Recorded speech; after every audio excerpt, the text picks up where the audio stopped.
What happens when fantasy stops protecting the audience and starts showing the ugly side of magic? Hollywood often treats the genre like harmless family fun, but these movies rejected that rule. Some were attacked by critics, others failed in theaters. But all 20 proved that fantasy could be beautiful, shocking, and completely grown up. Before we enter these dangerous worlds, press like and share this video, subscribe to the channel, and tell us which adult fantasy movie shocked you the most. Number 20. The Sword and the Sorcerer, 1982. The Sword and the Sorcerer arrived during the early 1980s fantasy boom, but it had no interest in behaving like a polite adventure. It opens with King Cromwell awakening the ancient sorcerer Zushia to help him conquer the peaceful kingdom of Ehdan. Zushia gives Cromwell the power he needs, only to be betrayed once the battle is won. The royal family is destroyed, but young Prince Talon escapes. Years later, Talon has become a confident mercenary carrying one of the strangest weapons in fantasy cinema, a triple-bladed sword that can fire two of its blades like projectiles. Talon is pulled back into the fight when Princess Alana asks him to help free her brother, Prince Mika. Cromwell still controls the kingdom, while Zushia has survived beneath the surface and is preparing his own return. Talon therefore enters a conflict involving two villains, a stolen throne, secret passages, and enough betrayals to fill several movies. Its most famous moments naturally involve the triple-bladed sword. Talon can surprise enemies standing several feet away, turning an ordinary sword fight into something closer to a medieval action spectacle. Another unforgettable scene finds Talon apparently trapped and displayed before Cromwell's followers, only for him to escape in a way that proves he is almost impossible to control. The movie moves so quickly that viewers barely have time to understand one betrayal before another begins. Critics called it silly and overloaded, but audiences helped make it a profitable independent release. It was cheap, loud, fast, and proudly adult-rated, at a time when fantasy heroes were usually far safer. Number 19. Solomon Kane, 2009. Solomon Kane begins with a man who has spent years serving only himself. Kane is a feared privateer who raids cities and takes whatever he wants. During an attack on a fortress, he reaches a room filled with strange mirrors and encounters a supernatural figure that claims his soul belongs to the darkness. Kane escapes, gives away his wealth, and hides in a monastery. He believes that a life of peace may protect him from the punishment waiting for him. But when the monks order him to leave, Kane discovers that staying peaceful in a cruel world may be impossible. He joins a Puritan family traveling across England. Their kindness slowly restores his humanity, but the country is being controlled by the masked followers of a sorcerer named Malachi. When the family is attacked and their daughter Meredith is taken, Kane promises to find her. The movie's strongest sequence comes during the assault on Malachi's castle. Kane enters a place filled with prisoners, twisted soldiers, dark magic, and memories of his own family. The rescue becomes more than a mission. Kane is fighting for the possibility that a man with a terrible past can still make one honest choice. James Purefoy plays Kane as someone who looks exhausted by his own reputation. He does not enjoy returning to battle, but he understands that refusing to act would be another form of selfishness. The film was planned as the beginning of a larger series, yet its disappointing theatrical performance prevented those sequels. That failure is unfortunate, because Solomon Kane delivered the serious, shadowy sword and sorcery adventure that many viewers claimed Hollywood no longer made. Enjoying the countdown so far? Press like and share the video so more forgotten fantasy films can be rediscovered. Subscribe to the channel because the movies become stranger, darker, and far more ambitious from this point forward. Number 18. The Company of Wolves, 1984. The Company of Wolves looks like a fairy tale, but it behaves more like a warning, whispered during a nightmare. The story begins with Rosaline, a teenage girl who falls asleep in her bedroom and dreams that she lives in a village surrounded by a dangerous forest. Her grandmother tells her stories about wolves that can hide inside human bodies. These stories appear inside other stories, creating a dream within a dream. Men may become wolves. Wolves may behave like men. Friendly strangers may carry secret dangers, and the path through the forest is never as safe as it appears. Rosaline eventually meets a charming hunter who makes a wager with her. He claims that he can reach her grandmother's house before she does. Viewers recognize the shape of Little Red Riding Hood, but the movie refuses to follow the safe version told to children. The most famous sequence is the hunter's transformation inside the cottage. Instead of using a simple cut or shadow, director Neil Jordan presents the change as a painful physical event. The man's human appearance seems to peel away as the creature underneath forces itself into the world. Yet the movie is not simply about monsters attacking innocent people. Rosaline is curious about the wolves, even while fearing them. The forest becomes a symbol of adulthood, desire, danger, and choices that cannot be reversed. The Company of Wolves confused viewers expecting a normal horror film and disturbed people expecting a familiar fairy tale. Even its young star, Sarah Patterson, was reportedly too young to attend its London premiere because of the film's British age rating. It remains one of cinema's strangest journeys beneath the surface of a children's story. Number 17. The Lair of the White Worm, 1988. The Lair of the White Worm proves that British fantasy can be frightening, ridiculous, intelligent, and completely shameless at the same time. The story begins when archaeology student Angus Flint uncovers a huge skull beneath a farm in rural England. Local legend claims that a giant creature known as the Dampton Worm once terrorized the area before being defeated by an ancestor of Lord James Dampton. Most residents treat the tale as harmless folklore. Angus, however, realizes that the skull may belong to something far stranger than any known animal. His discovery attracts the attention of Lady Sylvia Marsh, the mysterious owner of a nearby estate. Sylvia behaves like a wealthy socialite, but she is actually connected to an ancient serpent-worshipping cult. The missing parents of sisters Eve and Mary Trent may also be linked to what is hiding beneath the countryside. The famous scenes are not always frightening in a normal way. Director Ken Russell fills the movie with sudden dream visions, wild religious symbols, bright colors, strange costumes, and deliberately exaggerated performances. One moment may feel like a serious Gothic mystery. The next may resemble a dangerous comedy made by someone who has thrown away every rule. The final confrontation involves an underground cavern, ritual preparations, a giant white creature, and a plan using a mongoose. It is difficult to believe that a studio approved any of it, which is exactly why the movie remains memorable. The film failed financially, but ordinary box office success would almost have felt wrong. The Lair of the White Worm belongs to the category of fantasy movies that viewers discover years later and immediately ask how something so unusual was ever made. Number 16. Heavy Metal, 1981. Many viewers walked into Heavy Metal expecting a normal animated feature. What they received was an adult science fantasy anthology filled with strange planets, powerful warriors, dark comedy, futuristic cities, and a soundtrack designed to shake theater walls. The stories are connected by the Loch Nar, a glowing green sphere that describes itself as the source of evil. The object moves across different worlds and time periods, corrupting nearly everyone who touches it. Instead of following one hero, the movie jumps from tale to tale, giving each segment a different visual identity. The famous opening immediately explains that this will not be ordinary animation. An astronaut drives a Corvette out of a space shuttle and begins falling through Earth's atmosphere. The vehicle lands safely before the astronaut carries the Loch Nar into his home, where the object reveals its terrible power. Other segments include a nervous taxi driver in a dangerous future city, a criminal facing a bizarre trial, a warrior transported into a fantasy world, and a group of exhausted pilots facing supernatural trouble during wartime. The final story, Tarna, became the movie's defining section. A silent warrior receives a desperate call from a peaceful city attacked by mutated barbarians. She rides a giant bird across empty landscapes, preparing to face an army even though she may be the last member of her order.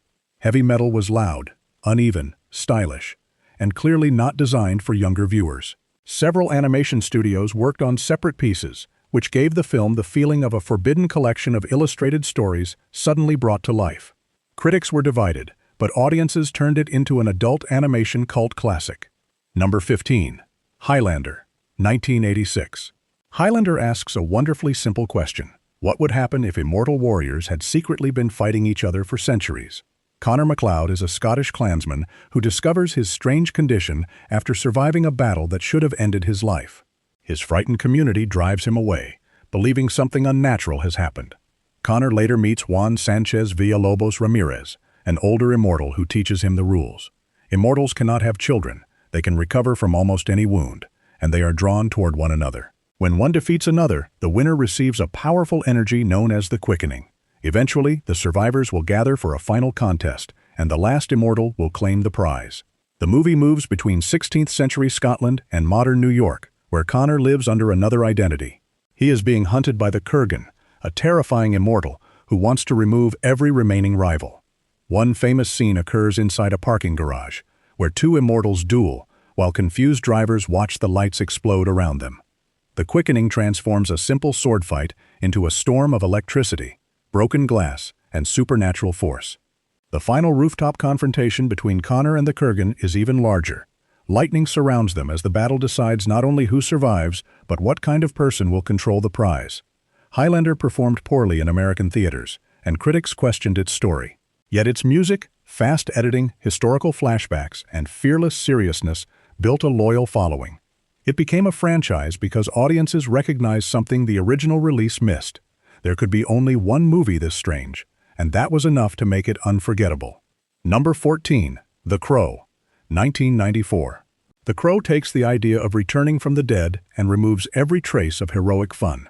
Eric Draven is a musician living in a decaying city with his fiancée, Shelley Webster. On the night before their wedding, criminals enter their apartment and destroy their future.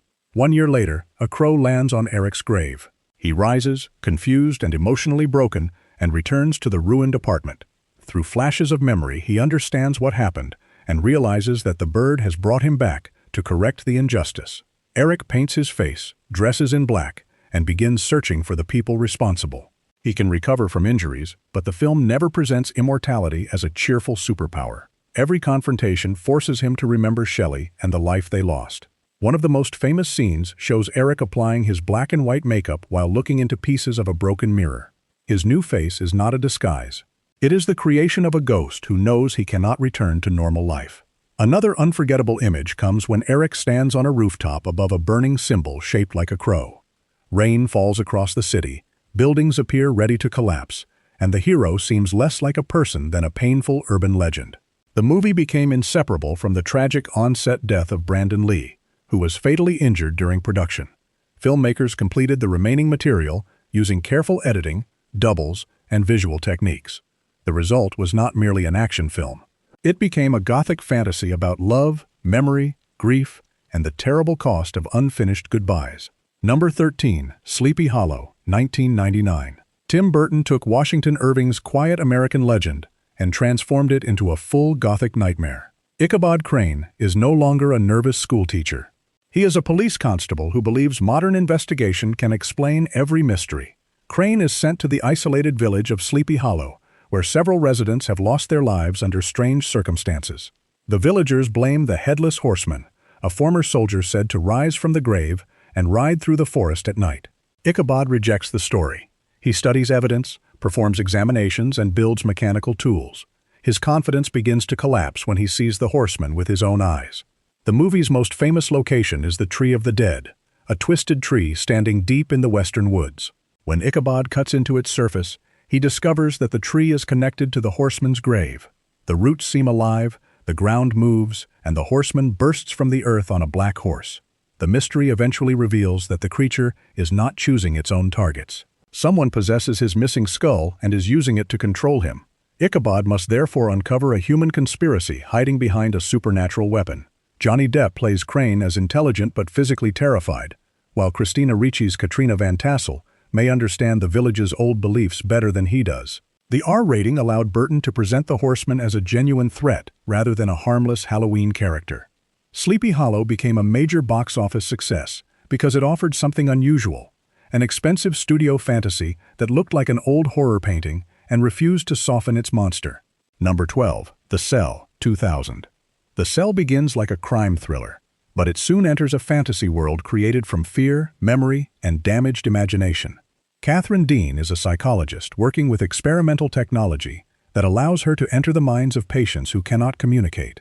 Inside these mental worlds, thoughts become physical locations. Childhood memories can appear as castles, deserts, machines, or living creatures. Investigators capture Carl Starger, a dangerous criminal who has hidden a woman inside a glass chamber controlled by an automatic timer. Before he can reveal the location, Starger falls into a coma. Catherine must enter his mind and find the answer before time runs out. The problem is that Starger's inner world belongs to a powerful version of himself known as King Starger. He appears in elaborate clothing, sits inside an impossible throne room, and controls everything around him. Catherine is no longer simply studying a patient. She is walking through a kingdom where another person's darkest thoughts have become law. One famous image shows a horse divided into perfectly separated sections by glass panels. The moment is inspired by modern art and demonstrates how the movie turns disturbing ideas into carefully designed visual displays. The final sections reverse the experiment, bringing Starger into Catherine's mental world. She hopes that an environment she controls will allow her to reach the frightened child buried beneath his monstrous identity.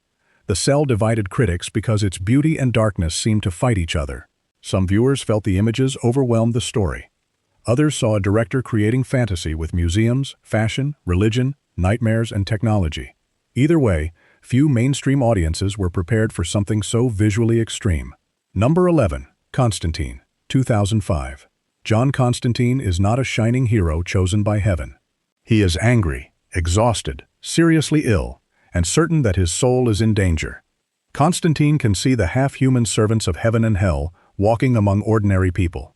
After surviving a terrible decision during his youth, he was returned to life with knowledge of what waits beyond the human world.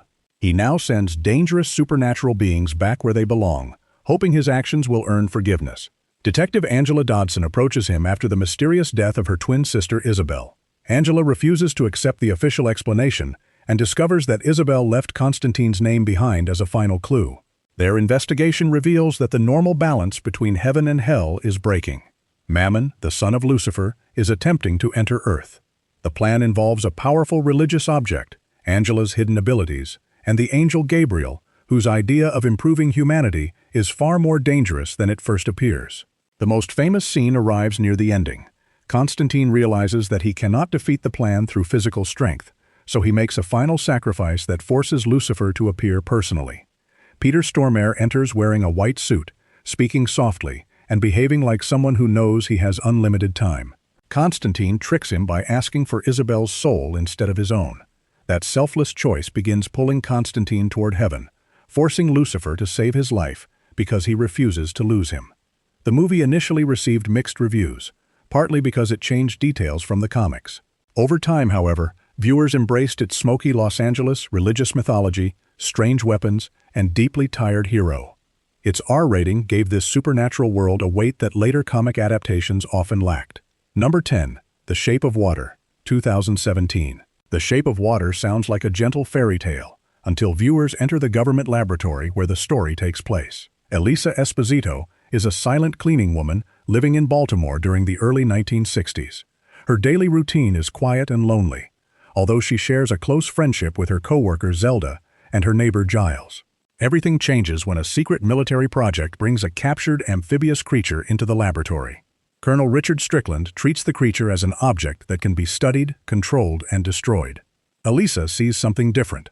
She begins bringing food, playing music, and teaching the creature simple signs. Their connection slowly becomes a love story. When Elisa learns that the laboratory plans to end the creature's life and examine its body, she creates a rescue plan with people who have spent their own lives being ignored. One of the movie's most famous scenes occurs when Elisa fills her bathroom with water. She blocks the space beneath the door, allows the room to flood, and shares a peaceful underwater embrace with the creature.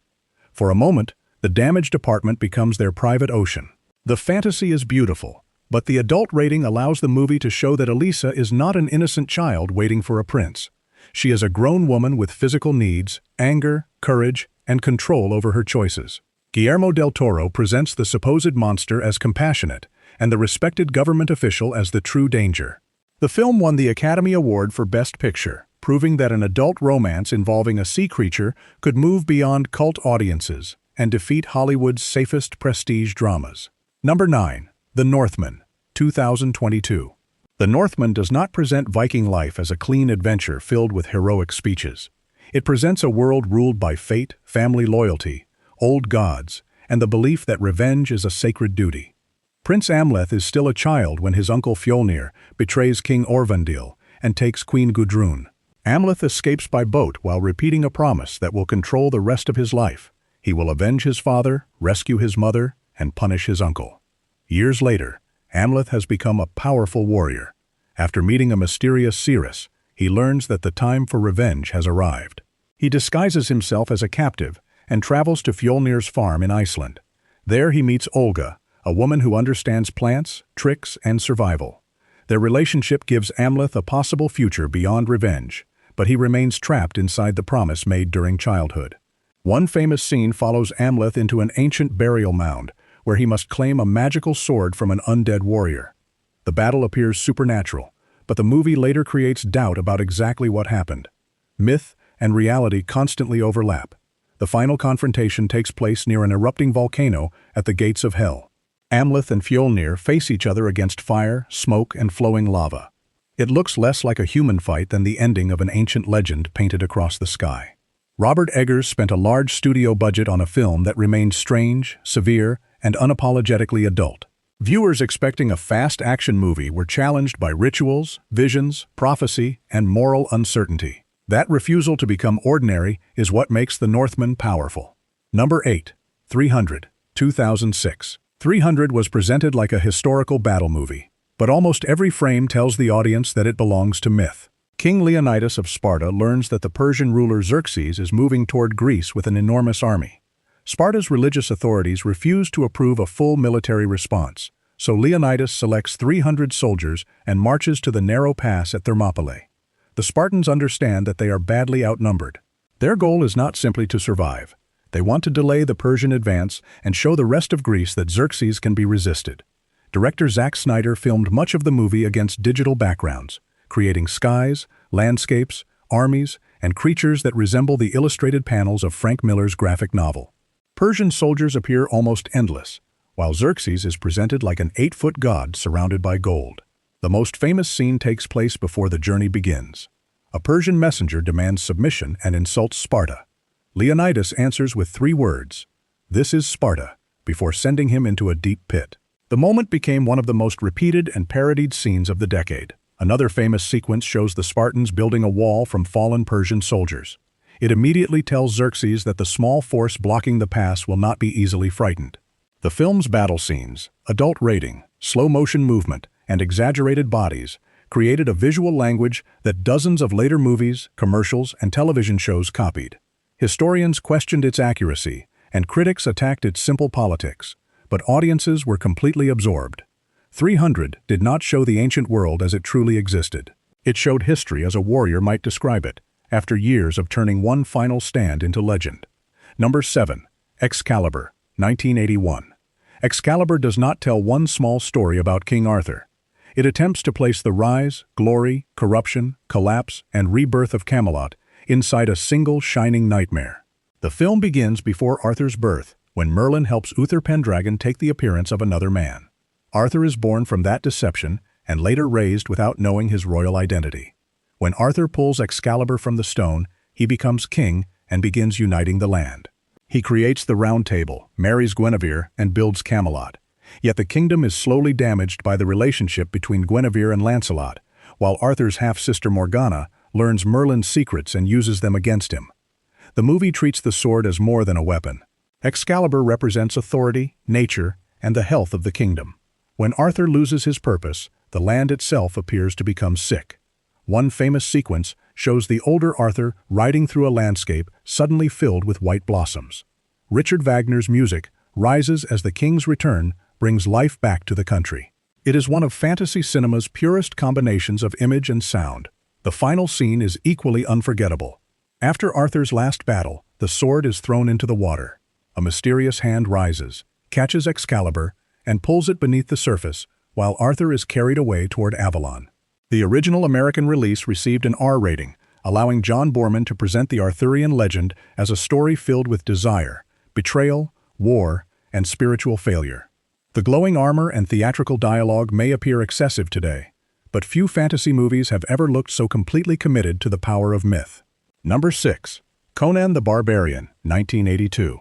Conan the Barbarian begins with the forging of a sword, but the real story concerns the struggle between physical strength, belief, and control. As a child, Conan lives in a Sumerian village, where his father teaches him about the riddle of steel. Their peaceful life ends when forces led by Thulsa Doom attack the community. Conan is taken away and forced to spend years pushing the Wheel of Pain. The famous Wheel of Pain sequence tells Conan's entire early life without needing long conversations. Children walk around the enormous machine. Time passes, the others disappear. Conan remains, becoming stronger with every turn until Arnold Schwarzenegger replaces the young actor. After gaining freedom, Conan becomes a fighter and begins traveling across the Hyborian world. He joins the thief Subutai and the warrior Valeria. Together they enter the Tower of Serpents, steal valuable jewels, and discover that Thulsa Doom now controls a powerful snake-worshipping cult. The tower raid is one of the movie's defining scenes. Conan and his companions cover themselves in dark paint, enter through the roof, and confront a giant snake protecting the cult's treasure. Yet the strangest part of the movie is Doom's power over his followers. He can persuade people to obey without touching them. Conan therefore learns that steel alone is not the greatest power. Flesh, loyalty, and belief may be stronger. The film was far more severe than the colorful fantasy adventures that followed it. Its long, silent sections, heavy music, adult violence, and philosophical tone surprised audiences expecting a simple, muscular hero. Critics were divided, but Conan became the standard against which serious sword and sorcery movies would be judged for decades. Number 5. Bram Stoker's Dracula, 1992. Bram Stoker's Dracula opens by changing the famous vampire from a simple monster into a warrior destroyed by grief. Prince Vlad returns from battle and discovers that his wife, Elisabeta, has taken her own life after receiving a false report of his death. When a priest tells him that her soul cannot be saved, Vlad rejects his faith and promises to rise from the grave with the powers of darkness. Centuries later, solicitor Jonathan Harker travels to Dracula's castle. The Count notices a photograph of Jonathan's fiancée, Mina Murray, and believes she is Elisabeta returned to life. Dracula travels to London, where the story becomes a mixture of romance, infection, religious conflict, and supernatural pursuit. Mina is drawn toward him even as Professor Van Helsing and her friends attempt to understand what is happening. One famous scene shows Jonathan shaving inside the castle, while Dracula's shadow moves independently across the wall. The Count appears calm, but his shadow reaches toward Jonathan and reveals the threat he is trying to hide. The red armor worn by Dracula during the opening battle also became one of the film's defining images. It resembles exposed muscle, making the warrior look both royal and already transformed into something unnatural. Director Francis Ford Coppola avoided relying on modern digital effects. He used miniatures, painted backgrounds, forced perspective, double exposure, reversed footage, and other techniques inspired by early cinema. That decision gives the movie the feeling of an expensive 19th-century dream. The film's adult rating allowed it to connect vampirism with forbidden desire, rather than presenting Dracula as only a creature hiding in a coffin. Some performances divided viewers, but Gary Oldman's tragic Count and the handmade visual effects turned the movie into a gothic fantasy that still looks unlike anything else. Number 4. The Fall, 2006. The Fall is one of the most beautiful fantasy movies ever filmed, which makes its emotional darkness even more surprising. The story takes place in a Los Angeles hospital during the silent film era. Roy Walker is a stuntman recovering after a dangerous fall left him unable to walk. He is heartbroken, physically injured, and convinced that his future has disappeared. Roy meets Alexandria, a young immigrant girl recovering from a broken arm. To keep her interested, he begins telling an epic story about a masked bandit and a group of heroes seeking revenge against Governor Odious. Inside Alexandria's imagination, the hospital's ordinary patients and workers become warriors, explorers, mystics, and rulers. Locations across the real world become part of the fantasy. Deserts, palaces, green fields, islands, and enormous staircases appear without computer-generated environments. The movie's most famous images include the heroes emerging from the water on top of an elephant and walking through the bright blue city of Jodhpur. Every location looks impossible, yet director Tarsem Singh filmed the production across numerous countries using real landscapes and buildings. Roy's story has a hidden purpose. He wants Alexandria to steal medicine for him because he no longer wants to live. As Roy becomes more hopeless, he begins removing the heroes from the tale one by one. Alexandria cries and argues that the story belongs to her as well. That scene is the emotional heart of the movie. Fantasy becomes a struggle between an adult who wants everything to end and a child who refuses to let the hero disappear. The Fall received an R rating for violent images, but its real adult quality comes from its honesty about depression, manipulation, imagination, and the responsibility storytellers have toward people who believe them. Number 3. Mandy, 2018. Mandy begins with peace. Red Miller and Mandy Bloom live quietly in a remote forest during 1983. Red works as a lumberjack, while Mandy creates strange fantasy artwork and talks about the planets she loves.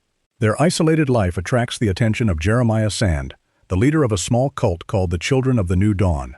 Jeremiah sees Mandy walking near the road and decides that she must belong to him. When Mandy rejects and laughs at his music, Jeremiah's pride collapses. His followers, helped by a mysterious biker gang, destroy the couple's peaceful world. Red survives and begins a journey that feels less like normal revenge and more like a warrior entering another dimension. He visits an old friend, collects weapons, and forges an enormous axe shaped like something from a heavy metal album cover. The movie's red lighting, smoke, animated passages, distorted faces, and slow movement make the forest appear like a supernatural kingdom. The most famous scene is the chainsaw duel. Red confronts an enemy carrying a larger chainsaw, and the two men circle each other as if they are medieval knights holding mechanical swords. The moment is wild, serious, and darkly funny, without breaking the movie's dreamlike mood. Nicolas Cage's performance moves from quiet sadness to uncontrolled fury. Yet Mandy is not simply another exaggerated Cage film. The story's first half carefully establishes the couple's love, making the second half feel painful instead of empty. Director Panos Cosmatos created a fantasy world without castles or traditional wizards. The monsters are cult members, drug-influenced riders, and human beings whose faces seem to change under colored light. Mandy failed to earn back its production budget during its original run, but it quickly became a modern cult classic. Audiences were not prepared for a fantasy film that looked like grief painted in fire. Number 2. The Green Knight, 21. The Green Knight begins with a game, but the game is really a question about whether a man can face the consequences of his own choices. Gawain is the young nephew of King Arthur. He wants the respect given to legendary knights, yet he has done nothing to earn it. During a Christmas celebration, a huge green figure enters Arthur's hall and offers a challenge. Any knight may strike him once, but that knight must meet him again 1 year later and accept the same blow in return. Gawain steps forward and removes the Green Knight's head. Instead of falling, the visitor stands, lifts his own head, laughs, and rides away. A year later, Gawain must travel to the Green Chapel. His journey includes thieves, a talking fox, a restless spirit searching for her missing head, giants crossing a valley, and a mysterious lord whose wife tests Gawain's honesty. The movie repeatedly refuses to provide clear answers. Some events may be magic, others may be dreams, warnings, or tests arranged by Gawain's mother. The quest is less about defeating a creature than discovering whether Gawain is capable of acting with honor. The most famous sequence comes near the ending. Gawain imagines what will happen if he runs away. He sees himself becoming king, losing the people he loves, facing war, and watching his kingdom collapse. The vision covers years in only a few minutes. Gawain finally removes the magical belt he believed would protect him and accepts his fate. The Green Knight responds with a playful but deeply unsettling final line. Audiences expecting sword fights and a clear victory were divided.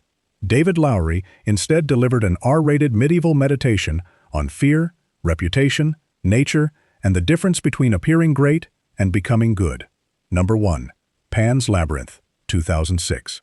Pan's Labyrinth is the fantasy movie that proved a fairy tale could be more truthful than reality, and far more dangerous than anything made only to frighten children. The story takes place in Spain during 1944. Ophelia travels with her pregnant mother to an old mill controlled by Captain Vidal, her new stepfather. Vidal is hunting resistance fighters hiding in the surrounding forest and demands complete obedience from everyone around him. Ophelia discovers an ancient stone labyrinth, where she meets a faun. He tells her that she is the lost princess of an underground kingdom. To return home, she must complete 3 tasks before the moon is full. The fantasy world offers escape, but it is never safe. Ophelia must enter the roots of a dying tree, retrieve an object from a giant toad, and later enter the dining hall of the Pale Man. That banquet scene became one of the most famous moments in modern fantasy. The Pale Man sits motionless before a table covered with food. His eyes rest on a plate in front of him. Ophelia has been warned not to eat anything, but she takes 2 grapes. The creature wakes, places its eyes inside its hands, and begins searching for her. The scene works because the monster follows rules, just as Vidal follows rules. Both control food, punish disobedience, and harm the powerless. Fantasy and reality reflect each other. Ophelia's final task requires a choice that reveals her true character. She refuses to harm an innocent person, even when obedience appears to be the only path back to the kingdom. Guillermo del Toro never confirms whether the magical world physically exists. It may be real, or it may be Ophelia's way of resisting a cruel adult world. Either interpretation leads to the same truth. Her kindness makes her braver than every armed man around her. Pan's Labyrinth was not fantasy made darker for attention. It used fantasy to expose cruelty, courage, sacrifice, and the quiet power of saying no. Nobody was ready for it, because nothing before it had combined beauty and pain with such complete confidence. These movies proved that fantasy does not need to be safe, simple, or made only for children. It can explore grief, faith, desire, war, fear, and the terrible price of becoming a legend. Some of these films were rejected when they first appeared, but time gave them the audience they deserved. Which movie belongs at number 1 on your list? Share your choice below, subscribe to the channel, and return for another journey into cinema's forgotten worlds.